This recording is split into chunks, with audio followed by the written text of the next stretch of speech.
할렐루야. 앞지자고 기쁨으로 인사하겠습니다. 보고 싶었습니다. 감사합니다. 오늘도 십자가의 전달자로서 승리하시기를 간절히 축원합니다. 십자가는 고난입니다. 그러나 십자가의 전달은 소망입니다. 고난을 전달하는 십자가의 전달자로서 늘 소망과 기쁨의 삶을 살아가시기를 간절히 축원합니다. 여러분, 인간의 정체성에 대해서 우리 인간은 그렇게 생각합니다. 과거에서 인간의 존재를 찾습니다. 무슨 말인가 하면 내가 살아왔던 과거, 내가 했던 일들을 통해 내 자신이 판단되고 결정된다는 뜻입니다. 그래서 세상은 인간의 정체성을 과거에서 찾습니다. 그러나 성경에서의 정체성은 미래에서 찾는 것입니다. 지금 내 모습, 내 과거의 모습이 부족하고 연약해도 하나님은 미래에서 우리의 정체성을 찾게 된다는 것입니다. 지금까지는 이렇게 살았지만 부끄러운 모습이지만 미래에는 새롭게 살아가는 모습, 그 모습을 통해서 하나님은 저와 여러분의 정체성을 결정하신다는 것입니다. 아브라함이 그랬습니다. 모세도 그랬습니다. 야곱도 그랬습니다. 과거의 모습은 찌질하고 부끄러웠지만 미래의 모습을, 그 가능성을 보고 하나님은 아브라함과 모세와 야곱을 통해서 지금 이 순간까지도 하나님의 복음의 능력을 펼치고 있음을 믿으시길 간절히 축원합니다. 우리 손자 손녀들 보세요. 지금 아무것도 할 수 있는 게 없습니다. 하지만 그들을 우리가 품는 이유는 그들의 미래의 가능성을 보고 그들을 보기 때문입니다. 오늘도 서로의 미래를 보시는 저와 여러분이 되시기를 간절히 축원합니다. 이런 봄이 오니까 꽃이 폈습니다. 그런데 여러분, 꽃이 피니 봄이 오는 것입니다. 아니, 목사님 무슨 말 합니까?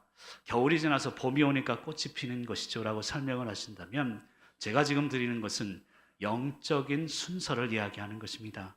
이런 봄이 와서 꽃이 피는 게 아닙니다.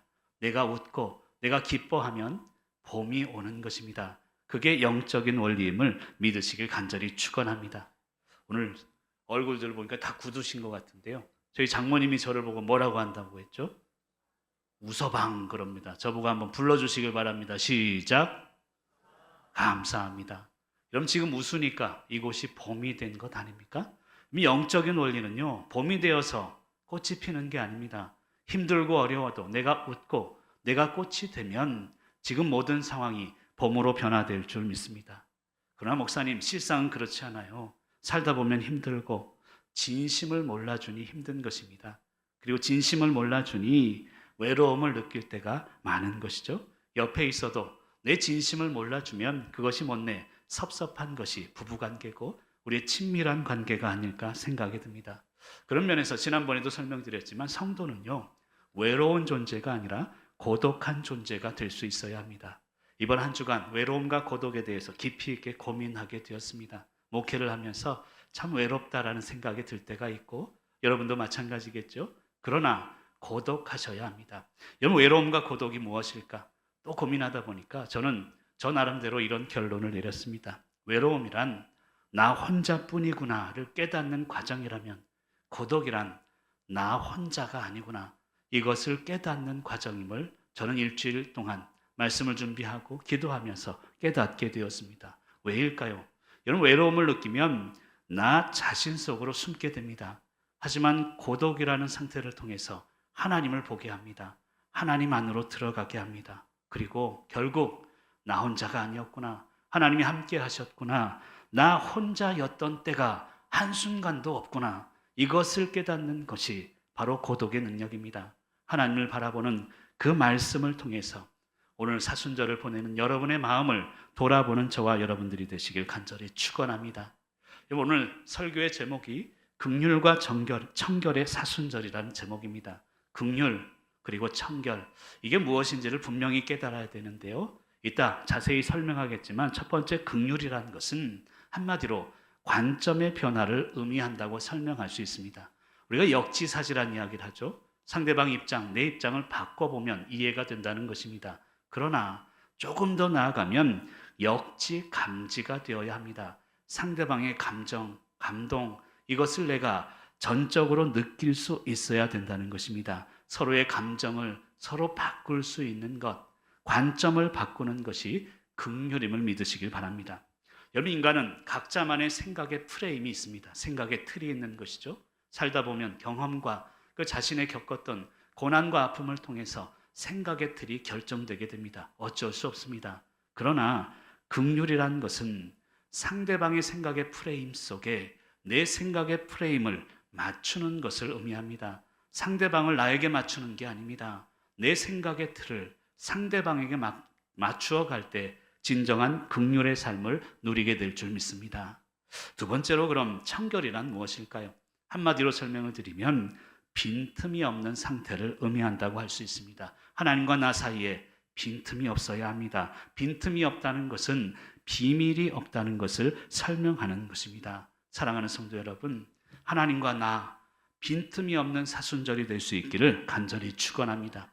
이런 팔복과 사순절을 연결해서 말씀을 계속해서 연구하는 중입니다. 지난주, 지지난주에 팔복 중에 4개의 복과 사순절을 연결을 했고요. 오늘부터 다음 주까지는 5번째에서 8번째 복과 사순절을 연결하려고 합니다. 근데 팔복은요, 2가지로 나눌 수 있습니다. 첫 번째에서 4번째 복, 심령이 가난한 자, 애통한 자, 온유한 자, 의에 줄이고 목마른 자는 내면의 복을 이야기합니다. 즉 하나님과 관계 속에서 주는 복을 의미합니다. 근데 5번째에서 8번째 복, 긍휼, 그리고 마음이 청결한 자, 화평한 자, 의에 핍박받는 자, 이것은 내면의 복이 아닌 외면의 복을 이야기합니다. 한마디로 인간과의 관계 속에서 누리는 복을 의미한다는 것입니다. 어렵게 설명한 것 같습니다만 내면과 외면 속에서 우리는 간절함과 열정을 회복할 수 있어야 된다는 것입니다. 하나님과의 관계가, 인간과의 관계가 회복될 때 팔복에 누리는 그 은혜를 누릴 수가 있다는 것입니다. 여러분, 열정을 설명하고 있는데요. 여러분, 우리 안에 열정을 회복하고 간절함을 회복하는 사순절이 되기를 간절히 축원합니다. 목사님, 열정종범이라는 별명이 있는데 그 열정이 뭡니까? 라고 저에게 질문을 하신다면 저는 열정은 그렇게 설명하고 싶습니다. 내가 이 일을 하다가 죽어도 좋아. 그럼 그런 일을 하는 것, 그게 열정 아니겠습니까? 목사로서 이 자리에 있지만 설교하다 죽어도 좋습니다. 하나님, 이런 마음이 있으면 그 열정으로 우리의 삶이 힘들고 어려워도 행복할 수 있는 것입니다. 열정을 회복하지 못하는 자가 삶이 무료하고 행복을 느끼지 못하는 것입니다. 오늘 말씀을 통해서 이 열정을 회복하고 간절함을 회복하는 저와 여러분들이 되시기를 간절히 축원합니다. 여러분, 전국이 산불로 고통과 신음의 시간을 보내고 있습니다. 우리도 5년 전에 이 속초 지역에 고통의 시간을 보냈습니다. 이제 산불이 지나고 나면 다 잘라내야 할 것입니다. 그리고 그 자리에 새로운 나무를 심게 될 것입니다. 근데 여러분, 나무만 심는다고 그 나무가 올바로 자라는 게 아닙니다. 뿌리를 내리기 위해서는 버팀목이 필요하대요. 최소 3개가 필요하답니다. 3개에서 5개 버팀목을 하나의 이 묘목에다가 덧붙이게 됩니다. 그리고 시간이 있대요. 3년에서 5년 정도는 버팀목을 해준 이후에 그것을 제거할 수 있다고 합니다. 사랑하는 성도 여러분, 오늘 말씀의 결론부터 말씀드리면 긍휼과 청결함의 삶이란 서로에게 버팀목이 되어주는 삶을 의미합니다. 긍휼이 마음으로, 청결의 마음으로 서로의 삶을 버티어주는 그런 사순절을 살아가시기를 간절히 축원합니다. 오늘 첫 번째로 오늘 말씀 이야기하는 것은 긍휼의 영적 의미를 알아야 긍휼해질 수 있다는 것입니다. 그럼 7절 말씀을 같이 한번 읽어볼까요? 7절입니다. 시작.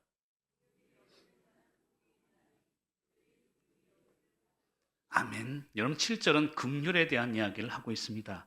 여러분, 사실 예수님께서 이 말씀을 하실 그 당시의 상황은 긍휼과는 거리가 먼 시대였습니다. 힘의 논리가 지배하는 시대였습니다. 여러분, 로마 시대 아시죠? 영화를 보다 보면 검투사들이 나오는 그런 장면들을 보게 됩니다. 여러분, 검투사들, 그들은 목숨을 걸고 싸웁니다. 그런데 그것을 축구 경기 보듯 보는 시대가 그 시대였다는 것입니다. 그 시대 사람들은 목숨을 걸고 피가 낭자하는 그것을 보면서 지금으로 치면 팝콘이나 먹으면서 즐기는 힘의 논리가 지배하는 시대가 바로 로마 시대였다는 것입니다. 조금 더 설명드리면, 여러분 아리스토텔레스 아시죠? 누가 뭐래도 유명한 현인 철학자 아닙니까? 그 사람이 그 시대를 이렇게 이야기했습니다. 불구의 자녀들은 신에 대한 모독이다. 오직 건강한 자녀들만 키워야 된다. 이런 이야기를 했습니다. 그럴 정도로 힘이, 논리가 지배하는 시대가 그 당시였습니다. 그런데 예수님은 그런 힘의 논리에 불을 던집니다.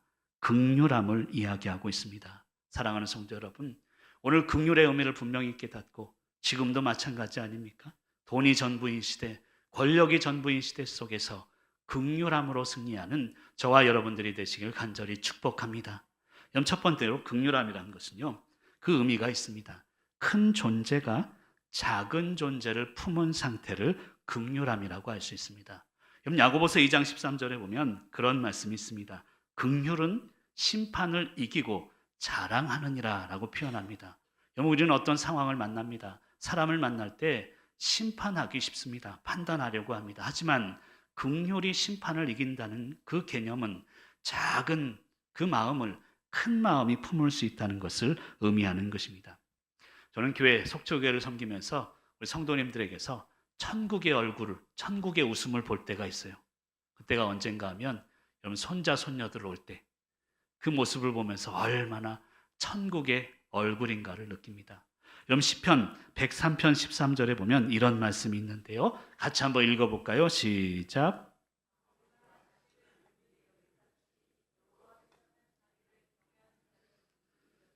아멘. 여러분 아버지가 자식을 긍휼히 여기는 마음, 할아버지가 손자, 손녀를 보면서 이 손자, 손녀들이 뭐 돈을 벌어다 줍니까? 그냥 똥기저귀나 갈아주고 오히려 불편하게 만들지만 그 존재만으로 나는 인생의 쓴맛 다 경험했지만 우리의 자녀들, 손자, 손녀들을 품는 그 마음, 그것이 바로 긍휼함임을 이야기하고 있다는 것입니다. 사랑하는 성도 여러분, 그래서 큰 마음을 품으시기를 바랍니다. 큰 존재가 작은 존재를 품어주는 그 마음, 손자, 손녀들을 보는 마음으로 서로를 바라보는 긍휼의 일주일이 되시길 간절히 축원합니다. 그 두 번째 긍휼이라는 것은 굉장히 중요한 개념입니다만 상대방과 동일시된 상태를 긍휼함이다라고 할 수 있습니다. 그럼 상대방의 마음을 얻는 것이죠. 그럼 산불을 통해서 전국이 아파하고 있습니다. 그 아픔이 내 아픔과 동일시되어야 된다는 것입니다. 교회는 이제 그들을 위해, 그분들을 위해 기도해야 될 것입니다. 기도만 해서는 안 됩니다. 실질적인 구체적인 도움을 줘야 합니다. 다음 주 정기당회가 열릴 텐데 우리 교회가 어떻게 구체적으로 실질적으로 도움을 줄지 우리 장로님들 고민하고 오시길 바랍니다. 동일시하는 마음이 긍휼함이기 때문입니다. 하나님이 긍휼하시면요, 하나님이 인간이 되신 것입니다. 하나님이 인간과 동일시된 것을 의미합니다. 빌립보서 2장 6절과 7절에 보면 하나님의 본체시나 7절에는 이런 이야기를 합니다. 같이 한번 읽어볼까요? 시작.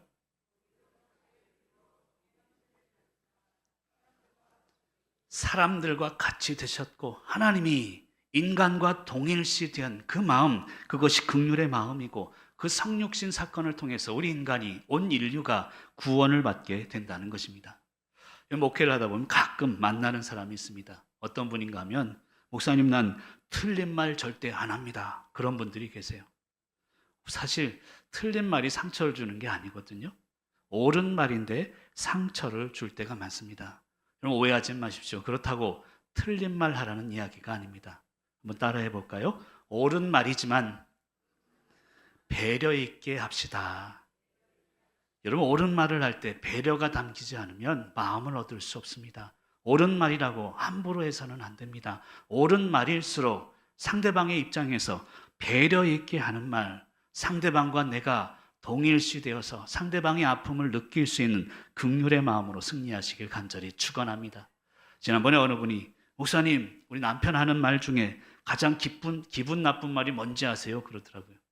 제가 잘 모르겠는데요. 저도 찔려가지고 물어봤습니다. 그랬더니 그 집사님 하시는 말씀이 잘 들어보십시오. 기분 나빠하지 말고 잘 들어. 그 얘기를 하는 거예요. 그 말을 듣는 순간 기분이 나쁘다는 거예요. 무슨 말을 해도 이게 귀에 들어오질 않는데요. 물론 아내를 생각하는 마음일 수도 있습니다. 하지만 서로가 동일시되지 않으면 마음을 얻을 수가 없다는 것입니다. 생택집배례가 이런 이야기를 했습니다. 세상에서 가장 어려운 일은 사람이 사람의 마음을 얻는 것이다. 이런 이야기를 했습니다. 한번 읽어볼까요? 세상에서 시작.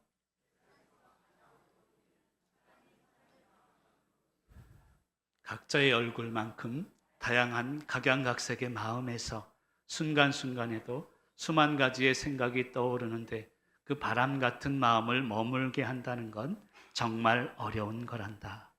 아멘이 나오시죠? 성경 말씀은 아니지만 공감이 됩니다. 사람이 사람의 마음을 얻는다는 것, 그것만큼 어려운 게 있겠습니까? 여러분 얼굴도 보세요. 각양각색인데 생각은요, 수만 가지 생각을 가지고 있습니다. 그 생각을 내 것으로 내 안에 머물게 한다는 것은 불가능할 수 있겠다라는 생각이 듭니다. 그래서 긍휼하셔야 합니다. 상대방과 내가 동일하구나. 이 마음을 품고 승리할 수 있기를 간절히 축원합니다. 세 번째로 긍휼함이란 선한 영향력을 끼치는 상태를 의미합니다. 그냥 용서해주고 받아주는 것, 그것을 넘어서 선한 영향력을 끼치는 것을 의미합니다. 여러분 선한 영향력은요, 억지로 되는 게 아니에요. 얘들아 공부해, 얘들아 예배 드려, 이 말로 억지로 해서는 안 됩니다. 시간을 두고 스며들 수 있도록 해야 하는 것입니다. 긍휼은 시간이 걸린다는 뜻입니다. 여러분 예전에 어느 절 얘기를 한 적이 있습니다. 기억나실지 모르겠네요. 기억나지 않으시는 것 같은데 한 번 더 해야 되겠네요. 어느 절 옆에 개척교회가 딱 섰대요. 이 목사님이 열심으로 개척하고 열심히 기도하는데 이 절은요 4시에 불공을 드리더래요. 근데 새벽 기도를 5시에 하려니까 자존심이 허락치 않아서 3시 반에 새벽 기도회를 시작했다고 합니다. 그러니까 3시 반에 시작하고 4시가 되면 절 스님들이 불공을 드리러 오는데 목사님이 할렐루야 할렐루야 하면서 새벽부터 부르짖으니까 이게 시간이 지나면서 그 스님들이 그러더래요. 농담식으로 자기들끼리 용서해 주십시오. 할렐루야 할렐루야 이러면서 인사를 하더라는 거예요. 그러니까 주지스님이 걱정이 돼가지고 이걸 어떻게 하지 하는데 한 동자승이 와서 주지스님 걱정 마십시오. 제가 그 교회 담임 목사님을 만나보겠습니다. 그랬대요. 그래서 주지스님이 야 네가 그게 어떻게 할 수 있냐 그랬더니 이 사람이 동자승이 하는 말이 걱정 마십시오. 제가 십자가를 지겠습니다. 그랬다는 거예요. 여러분 누가 만든 우스갯소리일 수도 있지만 영향력을 의미하는 게 아니겠습니까? 우리의 어떤 강요함이 아니라 우리의 삶 자체가 누군가에게 스며들 수 있도록 하는 것, 그것이 선한 영향력이고 그것이 긍휼함임을 믿으시길 간절히 소망합니다. 두 번째로 오늘 말씀은요, 채우는 삶이 아닌 비우는 삶을 이야기하고 있습니다. 우리 7절 초반부하고 마지막 부분을 우리 화면을 보면서 빨간 부분만 같이 읽어볼까요? 시작. 여기는 자가 여김을 받는다라는 의미, 이것은 채우려고 하지 말고 비워야 채워진다, 이런 의미를 담고 있습니다. 여기는 자는 여김을 받을 것, 이것은 채우는 삶이 아닌 비우는 삶을 이야기하고 있는 것입니다. 여러분 인간의 문제는요, 사실은 채우고 쌓으려 할 때 문제가 생깁니다. 욕심이 생기면 흐트러지게 되고 우리의 마음적인 조화와 균형이 무너지고 힘들어지게 됩니다. 열심히 사셔야죠. 하지만 욕심과 욕망이 목적이 되어서 열심히 살다 보면 우리의 삶은 아무리 열심히 살아도 흐트러지고 무너질 수 있음을 이야기하고 있습니다. 여러분 그런 면에서 열심히 산다는 것은요, 열심히 채우는 삶이 아닙니다. 열심히 비우는 삶을 이야기합니다. 내가 비우면요, 하나님이 채우시기 때문입니다. 여러분 여기 컵이 있는데요, 이 컵은 한 250ml 정도 채울 수 있을까요? 여기 가득 채워져 있는데 또 채우면 그냥 흘러내릴 뿐입니다. 자꾸 비워야죠. 그래야 채워주시는 것입니다. 내가 비우면 하나님이 채워주신다는 것을 믿음을 통해서 우리는 경험해야 될 줄 믿습니다. 먼저 인정해주면 인정받는다는 의미입니다. 여러분 우리가 오해하는 게 있어요. 너만 변하면 나도 잘할 텐데 상대방이 변하는 그 모습을 우리는 기대합니다. 그러나 상대방에게 바라는 모습을 내가 먼저 살아가야 합니다. 그래야 서로가 변할 수 있는 것이죠. 여러분 우리는 상황이 변하길 기도하지만 하나님께서는 우리가 변하길 기도하십니다. 기다리십니다. 그럼 한번 읽어볼까요? 우리는 시작.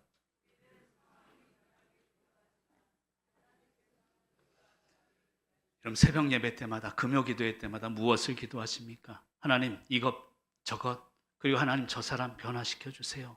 하지만 하나님이 우리에게 원하시는 것은 내가 먼저 변하는 걸 원하십니다. 내가 변해야 모든 것이 변화될 것을 믿으시길 간절히 축원합니다.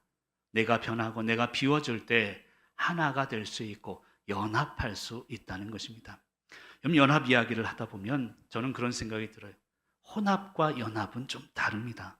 혼합은 그냥 섞는 것입니다. 하지만 연합은 각자를 인정해 주면서 균형을 이루어가는 것을 설명하고 있습니다. 우리 믿는 성도들은 세상을 살아가면서 혼합되어서는 안 됩니다. 세상과 섞여서 그저 물에 물 탄 듯 술에 술 탄 듯 흘러가서는 안 됩니다.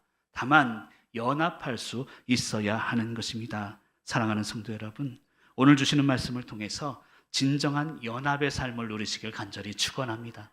어제 그림 그리시는 집사님하고 잠깐 이야기를 나눌 시간이 있었는데요.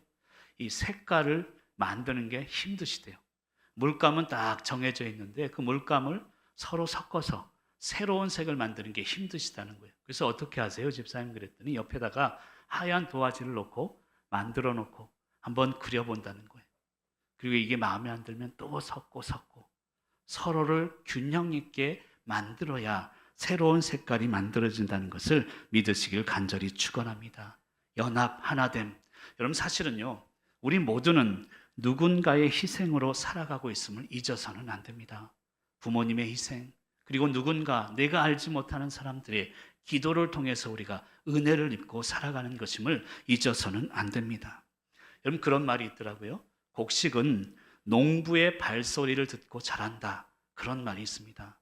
이 곡식이 혼자 스스로 자라는 게 아닙니다. 농부가 오늘은 물을 주고 내일은 퇴비를 주고 날마다 왔다 갔다 하는 그 발소리 속에 곡식은 자란다는 것입니다. 우리도 마찬가지 아닙니까? 매일매일을 하나님의 은혜로 우리에게 왔다 갔다 하십니다.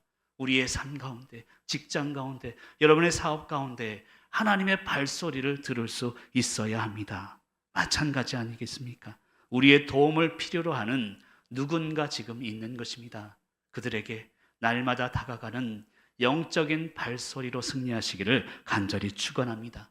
지난번에도 설명드렸습니다만 내가 필요한 곳이 아니라 나를 필요로 하는 곳으로 나아가는 것이 성도의 방향성임을 믿으시기를 간절히 축원합니다. 나를 비우고 남을 채우는 그 삶을 살아갈 때 하나님 우리의 삶도 채우실 줄 믿습니다. 가끔 그럴 때가 있습니다. 목사님, 나를 비우고 헌신하고 그들에게 날마다 왔다 갔다 내가 헌신하지만 결국에 배신당하기도 하고 낙심하기도 하고 억울함을 당하기도 합니다. 여러분, 나를 비운다는 것은요, 오해하지 마십시오. 결과마저도 비우라는 것을 의미합니다. 내가 했으니 내가 받아야 된다는 그 마음, 결과까지도 비우는 저와 여러분들 그런 사순절이 되시기를 간절히 축원합니다. 전도서 11장 1절에 보면요, 이런 말씀이 있습니다. 같이 한번 읽어볼까요? 시작. 아멘. 여러분 이 말씀처럼 어리석은 말씀이 있을까요? 육구방학관 우리 김명자 원생님 저기 계신데 오늘 가서 떡을 물 위에 한번 던져보세요. 아니 떡을 던지려면 필요한 사람들에게 던져야 되잖아요. 배고픈 사람들에게 던져야 맞는 것입니다. 근데 성경은 얘기해요. 배고픈 사람에게 던지라 이 말이 아닙니다. 물 위에 던지라는 것입니다. 하나님을 믿고 우리의 생각이 아니라 물 위에 던질 때 하나님은 더 큰 것으로 우리에게 채워주심을 믿으시길 바랍니다. 사랑하는 성도 여러분, 그런 사순절이 될 수 있기를 간절히 축원합니다. 청년들하고 얘기하다 보면요, 가끔 그런 말 들을 때 있습니다. 목사님, 세상이 썩었습니다. 세상이 부패했고 이러한 세상 속에서 우리가 배울 게 없습니다. 그런 이야기들을 많이 합니다. 권력이 최고고 그리고 돈이 최고인 세상 속에서 내가 무엇을 해야 합니까? 그런 고민을 청년들이 많이 합니다. 여러분, 중요합니다. 돈이 다인 것, 이 세상의 시각이 맞습니다. 지금 뉴스를 보면 권력이 최고인 듯 살아갑니다. 그러나 중요한 것은 돈이 다라고 생각하는 세상에서 돈이 다가 아니라고 생각하는 사람들이 반드시 존재합니다. 그것을 잊어서는 안 됩니다. 세상과 다른 가치를 가진 사람들이 있고 그 사람들과 함께 내가 그런 사람들이 되며 함께 살아가는 것이 행복한 삶임을 믿으시길 간절히 축원합니다. 세상은 돈이 권력이 다라고 생각하지만 여러분 찾아보세요. 아니라고 생각하는 믿는 사람들이 분명히 있습니다. 그 사람들과 함께 비우며 살아가는 귀한 성도님들 되시기를 간절히 축원합니다. 비우라고 말씀을 드리고 있는데 무엇을 비울까? 몇 가지를 좀 생각해 봤습니다. 첫 번째는 물질을 비우셔야 합니다. 소비 사회에 대한 우리 신앙인의 저항입니다. 두 번째는 사람을 비워야 합니다. 인과관계에 대한 결단입니다. 내가 줬으니, 내가 500원 줬으니 너는 1,000원을 줘야 돼. 이런 관계에 대해서 결단을 해야 합니다. 세 번째는 미래의 두려움과 걱정에 대한 이 마음을 비워야 합니다. 미래 사회, 우리가 어쩔 수 없지만 하나님이 책임지십니다. 그것을 믿고 비우라는 것입니다. 네 번째는 불필요한 정보들을 비우면 좋겠다는 생각이 듭니다. 여러분, 정보가 능력이라는 말도 있지만 지금 현대사회는 너무도 불필요한 정보들이 있습니다. 오직 우리에게 필요한 것은 진리요 생명 되시는 말씀임을 믿고 세상을 비우고 말씀으로 채우는 저와 여러분들 되시기를 간절히 축원합니다. 그리고 마지막 세 번째로 청결해야 하나님을 볼 수 있고 삶의 저 너머를 볼 수 있음을 깨달아야 합니다. 세 번째로 한번 읽어주시면 좋겠습니다. 세 번째로 우리 8절 말씀 같이 읽겠습니다. 마음이 청결한 자는 복이 있나니 그들이 하나님을 볼 것이니요. 아멘. 여러분, 마음이 청결해야 이 마음으로 하나님을 볼 수 있다는 뜻입니다. 청결하다, 카탈로스란 단어인데요, 유리를 닦다라는 그런 뜻이 있습니다. 내 마음의 창, 유리를 닦아야 하나님을 보게 될 것이고 내 삶의 저 너머를 볼 수 있다는 것을 믿으시길 바랍니다. 여러분, 눈이요, 이 인간의 눈이 하루에 평균 25,000번을 깜빡한다고 합니다. 깜빡할 때마다 눈이 깨끗해집니다. 깜빡할 때마다 내 눈에 들어온 먼지가 씻겨집니다.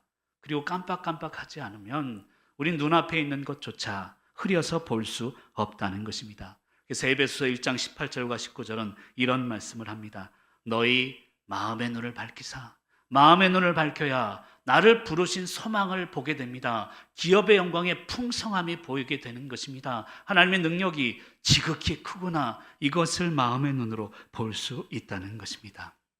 여러분, 그런 청결함으로 살아가는 일주일 사순절이 되시길 간절히 축원합니다. 청결함에 이 영적 의미가 좀 중요합니다. 첫 번째는요, 청결함이란 보이는 것을 치우는 것을 의미합니다. 끈치의 사순절을 제가 얘기하고 있는데요, 눈앞에 나를 가로막고 있는 세상적인 것들을 치우시기를 바랍니다. 제가 미국에 가서 박사하기 때문에 공부하다가 라스베이거스를 간 적이 있습니다. 호텔에 갔는데요, 야, 그 호텔이 얼마나 좋은지 몰라요. 근데 그 호텔에 욕탕이 없어요. 저는 욕탕에 딱 담궈서 땀 흘리는 걸 좋아하는데 희한하다, 이런 고급 호텔에 왜 욕탕이 없을까? 나중에 물어보다 보니까 이 객실에 머무르지 않도록 하기 위해서래요. 거기는 카지노가 주된 사업입니다. 그러니까 객실에 오래 머물수록 이 돈이 안 되니까 욕탕을 안 만들고 나오게 한다는 거예요. 저도 그날을 생각해 보니까 아니, 객실에서 할 게 없더라고요. 이 TV도 안 나옵니다. 그러니까 뭐 할 게 없나 나오게 되는 거예요. 그럼 식당을 가게 되면요, 반드시 거쳐야 되는 것이 카지노입니다. 동선을 그렇게 만들었어요. 아침을 먹으려고 가다 보면 눈에 보이거든요. 그럼 먹으러 가다가 한번 땡기고, 먹고 나서 다시 돌아오면서 또 땡기고. 여러분, 세상은 계속 눈에 보이게 만듭니다. 유혹하게 만듭니다. 그래서 청결함이라는 것은 눈에 보이는 것, 세상적인 것을 치우는 것을 의미하는 것입니다. 여러분, 이 세상에 물들여지지 말고 내 원래 모습을 찾으라는 것입니다. 여러분, 중요한 사실이 있습니다. 하나님은요, 우리의 능력을 보지 않습니다. 우리 존재 자체를 보시는 분이세요. 증거가 있습니다. 하나님은 야곱을 뱃속에 있을 때부터 선택하십니다. 아니, 뱃속에 있는 놈이 무슨 능력이 있겠습니까? 무슨 판단이 되겠습니까? 적어도 나와서 요놈이 생김새와 요놈이 팔이 얼마나 굵은지를 알아야 될 거 아닙니까? 그러나 하나님은 뱃속에 있을 때 그 존재를 보신다는 의미입니다. 일주일을 살면서 제가 좀 두려운 게 생겼어요. 일주일 내내 좀 마음이 두렵기도 하고. 여러분, 죽음이 두렵죠. 근데 제가 일주일 동안 느꼈던 두려움은, 하나님, 내가 목사로서 의미 없이 살다가 죽으면 어떨까요? 그런 두려움이 엄습했어요. 여러분, 여러분의 남아있는 삶, 의미 없이 살다가 그냥 죽는다면 그것만큼 두려운 게 어디 있겠습니까? 사랑하는 성도 여러분, 청결함을 회복하십시오. 눈앞에 보이는 것을 치우시고 하나님을 향한 청결함으로 나아가시기를 간절히 축원합니다. 두 번째로 청결함이라는 것은요, 두 마음을 품지 않는 상태를 의미합니다. 두 마음을 품지 말라는 것이죠. 두 개가 있는데 두 개 중에 하나를 선택하라는 의미가 아니라 하나를 그냥 포기하라는 의미를 갖고 있습니다. 마태복음 6장 24절은 이런 말씀을 합니다. 한 사람이 두 주인을 섬기지 못할 것이다. 하나는 미워하고 하나는 사랑하게 되고 하나는 중히 여기고 하나는 가볍게 여기게 된다. 두 가지를 함께 겸하여 섬길 수가 없다라는 이야기를 합니다. 여러분, 두 가지가 있는데요. 하나님이 있습니다. 세상적인 재물이 있습니다. 하나님을 선택하려고 하면 일어나는 현상은 재물이 아까워지기 시작해요. 그리고 이것에 대한 미련이 생기기 시작합니다. 둘 중에 선택하라는 게 아닙니다. 하나님과 재물이 있으면 재물을 포기하라는 것입니다. 그래야 하나님이 보인다는 것입니다. 사랑하는 성도 여러분, 그 청결함으로 또 승리하시기를 간절히 축원합니다. 마지막 세 번째로 청결함이란 빈틈이 없는 상태를 말합니다. 그저 깨끗한 상태가 아닙니다. 빈틈이 없는 상태. 하나님과 나 사이에 빈틈이 없어야 합니다. 예전 설교하면서 사람은 빈틈이 있어야 합니다. 억지로라도 빈틈을 만드세요. 그런 이야기를 드린 적이 있습니다. 목사가 빈틈이 없고 완벽하면 성도님들이 힘들거든요. 그래서 이 빈틈이 많고 허점이 많은 사람을 이 교회로 보내신 줄 믿습니다. 감사합니다. 아멘도 할 때 하셔야지. 감사합니다. 허점이 많아야 인간은 편안해요. 그러나 오늘 말씀 이야기는 빈틈이 없다는 것은 비밀이 없는 것을 얘기해요. 하나님과 나 사이에. 이런 부부가 비밀이 생기기 시작하면 뭔가 문제가 있다는 것입니다. 비밀이 없이 완전히 밀착하고 친밀한 관계, 그게 오늘 말씀 이야기하는 청결함임을 믿으시길 바랍니다. 빈틈이 없이 하나님께 모든 것을 아뢰고 비밀이 없는 삶을 살아가시길 간절히 축원합니다. 이제 말씀을 결론을 내리고자 합니다. 이번 한 주간 청결과 긍휼의 사순절이 되시길 바랍니다. 나보다 연약한 존재를 내가 큰 마음으로 품고 상대방의 아픔을 동일시하는 마음, 그리고 선한 영향력을 끼치는 긍휼의 한 주간이 되시길 바랍니다. 또한 청결의 한 주간이 되어야 합니다. 눈에 보이는 상황에 흔들리지 않도록 치워버리는 한 주, 그리고 흔들리지 않고 하나를 포기할 수 있는 마음을 가지고 하나님과 빈틈없는 청결함의 사순절을 보내는 저와 여러분들이 되시길 간절히 축원합니다.